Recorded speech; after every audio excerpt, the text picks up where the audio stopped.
Assalamualaikum warahmatullahi wabarakatuh. Jumpa lagi dengan Aista Channel ya. Pembahasan kali ini betapa teramat sangat penting ya. Jadi untuk teman-teman yang mau menanam pohon nangka supaya buahnya itu bisa lebat seperti ini. Terus kemudian sepanjang hidupnya pohon nangka kita ini akan lebih banyak berfokus pada pembuahan. Maka kalian perlu melakukan persiapan sebelumnya dengan yang akan saya uraikan. Jadi teman-teman kalau memilih media tanam ataupun tanah untuk menanam pohon nangka ini sebaiknya jangan buru-buru. Nah, kalian harus memperhatikan dalam memilih tanah, jangan memilih tanah yang gundul, tapi tanah yang sudah ditumbuhi gulma-gulma seperti ini. Dikarenakan tanah yang gundul ini berarti struktur keadaan dirinya ini rusak. Tapi kita dengan memilih tanah yang produktif yang masih ditumbuhi oleh gulma, ini dari masa penanaman ataupun masa pemindahan langsung akan bisa tumbuh dengan subur. Betapa pentingnya rumput liar ataupun gulma yang berada di calon media tanam kita. Jadi kita jangan membuangnya, kalian dapat mencabutnya, mengumpulkannya, lalu kemudian setelah itu kalian baru dapat mengolah tanahnya ataupun membuat media tanamnya. Jadi kalian cabut, kalian keringkan dulu, setelah kering, jadi kalian kembalikan ke tempat semula. Karena rumput liar ini tumbuh bukan tanpa sebab. Rumput liar tumbuh atas keinginan tanah dan rumput liar ini dapat menjadi kompos organik yang teramat sangat baik sekali untuk menjaga tingkat ketahanan kegemburan tanah. Nah, selain dari itu, dengan keberadaan pupuk gulma ini dapat menutrisi untuk seluruh pohon, untuk seluruh tanaman. Nah, yang lebih sangat luar biasanya, kandungan ataupun zat penting yang terdapat pada gulma ini dapat menanggulangi atau dapat mengusir hama yang akan menyerang seluruh tanaman kita. Jadi berbeda gulma, berbeda rumputnya, berbeda pula kandungan dan manfaatnya. Logis sekali ya. Lalu langkah yang berikutnya adalah karena nangka ini jenis tanaman yang kaya akan getah ya. Terbukti dari pucuk daun kalau dipetik atau buahnya ketika yang masih muda seperti ini digores maka akan memunculkan getah yang teramat sangat banyak. Nah, artinya hidup dari pohon nangka memiliki ketergantungan dengan yang namanya mineral ataupun kadar air.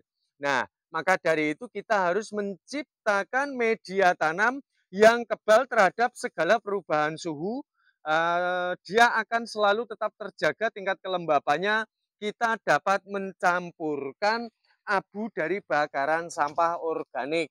Atau kalau ada arang-arangnya ya seperti ini, kalian sertakan juga. Kalian tambahkan pada media tanam nangka kalian.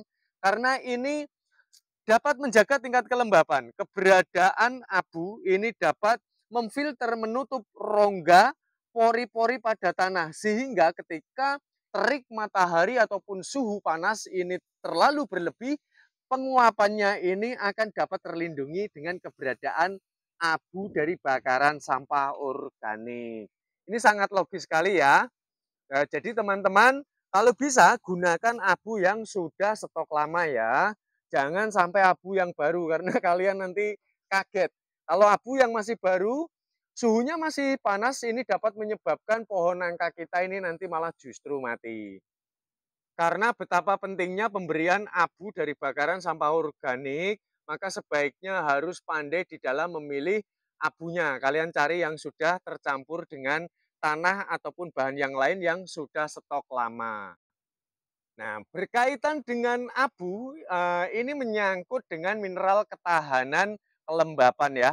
Dan rumput tadi baru menyangkut dengan tingkat kegemburan yang selalu stabil dan menghindarkan dari segala serangan hama. Nah, mineral saja atau air saja ini baru sumber makanan pokok bagi tanaman nangka kita. Maka jika kalian ingin buahnya lebat, inti puncaknya itu sebetulnya berada pada nutrisinya. Karena mineral ini kalau bagi manusia ini baru nasinya, baru makanan pokok, baru karbohidrat. Nah, karbohidrat saja ini kalau kita makan tidak akan bisa membuat diri kita ini sehat dan gemuk. cuma hidup gitu aja ya, tapi hidup-hidupan. Nah, maka dari itu perlu kita memahami yang namanya nitrogen, fosfor, dan kalium. Nah, nitrogen, fosfor, kalium ini adalah merupakan sebuah nutrisi yang teramat sangat penting bagi pohon nangka kita. Walaupun keberadaan dari mikroorganisme yang berada di media tanam nangka kita ini secara auto ketika kita menyirami pasti nanti akan tumbuh ya mikroorganisme yang akan menciptakan unsur hara.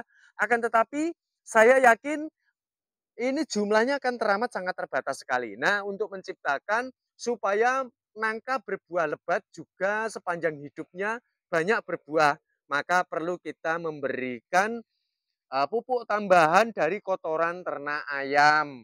Saya merekomendasikan kotoran ayam dikarenakan kalau kotoran sapi maupun kambing sumber makanannya hanyalah tumbuhan.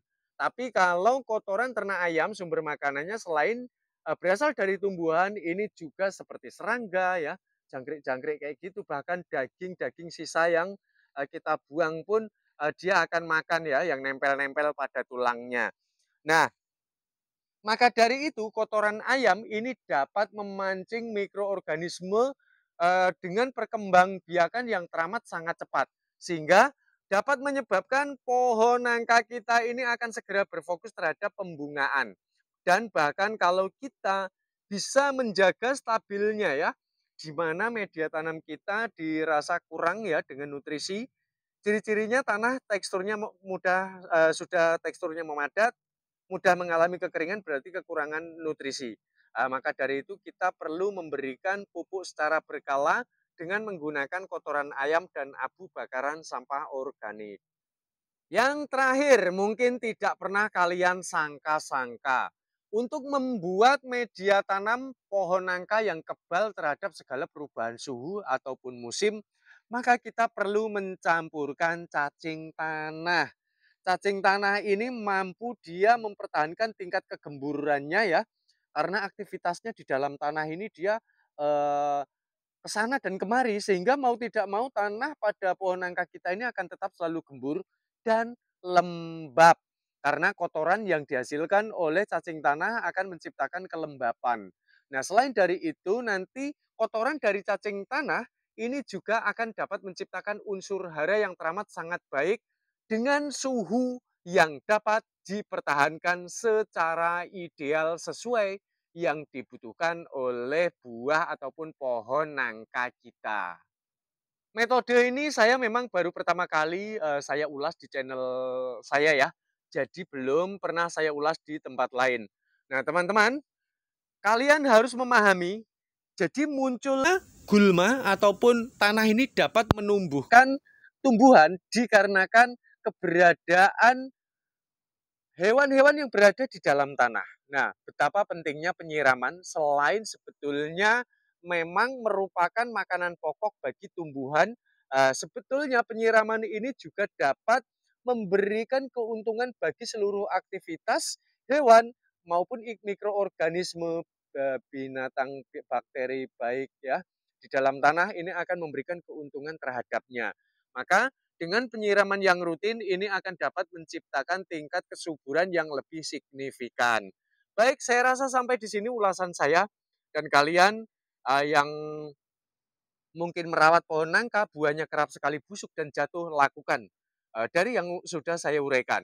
Kalian yang menanam persilangan antara nangka dengan cempedak seperti ini, buahnya yang sering sekali kosong, kalian dapat melakukannya. Auto kalian pasti akan kaget karena nanti buahnya ini nanti dagingnya akan banyak sekali dan besar-besar. Baik, saya rasa sampai di sini ulasan penting dari saya. Kita jumpa pada tutorial maupun tips bermanfaat selanjutnya.